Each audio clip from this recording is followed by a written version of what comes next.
So nowadays, pretty much all experts agree any potential major conflict with the United States would come with either Russia or China.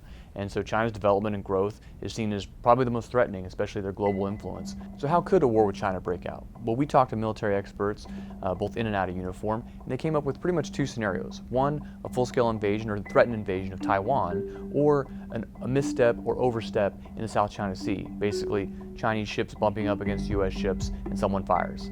So we talked to those experts and found out a little bit more about what each service would contribute to that kind of scenario. So for the Navy, they're key to this entire fight. Basically, it's a maritime operation through and through. A lot of ships are coming into play. Most of 7th Fleet, a good chunk, or all of 3rd Fleet is going to back them up. They're going to bring in ships from Hawaii, from Guam. They're going to bring in aerial assets and, of course, anti-submarine and submarine warfare. The seas between the South China Sea, the Taiwan Strait, all those areas are going to be just cluttered with ships. And they're going to be doing a lot of firing from long ranges because China has its own defenses and its own Navy to counter ours. The Navy has not seen a naval battle like this since World War II. And we definitely have not faced a pure adversary with anything like the ships that China has in more than 70 or 80 years. And of course, alongside those ships and aboard those ships are the Marines. And the Marines have a kind of a new role to play. They've been doing a lot of land warfare with Iraq and Afghanistan. But with the Navy, they're kind of going back to their naval roots, as they like to say. They're going to bring small teams. They're going to do anti-ship movements and activities. They're going to be providing short-range air defense, a lot of air attacks, and capabilities that provide little vantage points and leverage points for the Navy to gain access to sea lanes and coastal areas that normally they would be too far off to really do any good. And so the Marine Corps is really going to play that role of hopping island to island, much like they did in World War II with the Pacific Campaign, but with many less Marines and much more high-tech equipment. So for the Air Force, this fight's a bomber fight. I mean, they need to bring in their space assets for guided, accurate fire. They need to bring in long-range bombers from the continental United States, from Guam, from other areas of the Pacific.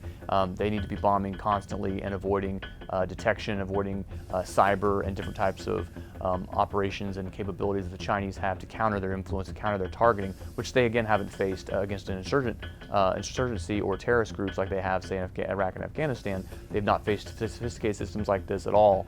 And so it's going to be a different, more complex fight, but one that they can definitely overcome. And the Army does have a role here. In fact, some of it's behind the scenes. They're going to play a lot of role in sea lift and airlift, running logistics around the entire Pacific theater. It's kind of one of their main missions. Key to that is actually what would happen should China go into Taiwan. And it was not going to be necessarily pitched battles in the streets with the Rangers and the 82nd Airborne. More likely, our experts are telling us that they're going to be doing civilian evacuation, much like they would do for parts of the Korean Peninsula should a war break out there.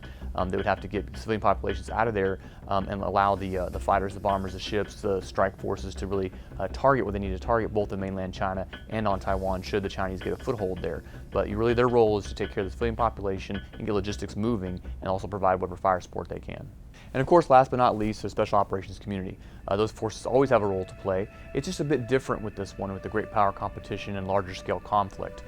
They're really going to be falling back to their main job and historically, which is to support and train up and employ allied forces and guerrilla forces, ways to kind of attack China's flanks in areas near, say, Vietnam or Thailand or parts of the Philippines, countering other fronts of the war, so to speak, and of course targeting high-value targets, basically nuclear sites or missile sites or cyber centers, things that they would just target precision strikes on, but they might need a group on the ground, a team bringing in target and bringing in fire.